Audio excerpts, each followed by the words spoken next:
Jail হেফাজতে Partha Ayan. 7ই October পর্যন্ত ফের জেল হেফাজতে পার্থ চট্টোপাধ্যায় অয়ন। জেল হেফাজতের নির্দেশ বিশেষ সিবিআই আদালতের। অমিত রয়েছে আমার সঙ্গে, অমিতের সঙ্গে কথা বলবো। অমিত, সিবিআই কি সওয়াল জবাব হলো ঠিক আদালতে? বিস্তারিত জানবো তোমার কাছ থেকে।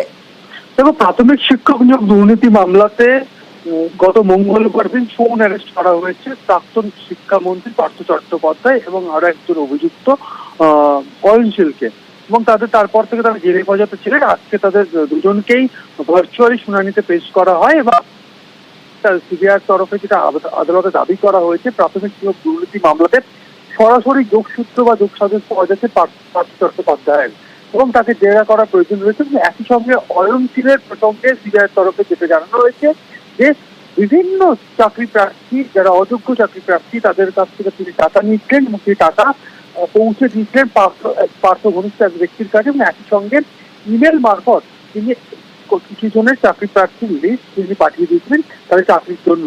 এই সমস্ত তথ্য তদন্ত করতে গিয়ে সামনে এসেছেন, তাদেরকে জেরা করা প্রয়োজন রয়েছে। এই কারণেই তাদেরকে ফোন অ্যারেস্ট দেখানো হয়েছে, ফোন অ্যারেস্ট করা হয়েছে সিবিআই তরফে। অন্যদিকে পার্থ চট্টোপাধ্যায় আইনজীবী আদালতে স্পষ্ট করেছেন 2021 সাল থেকে প্রায় 2.5 বছর সময় হয়ে গিয়েছে পার্থ চট্টোপাধ্যায় গ্রেপ্তার করা হয়েছে।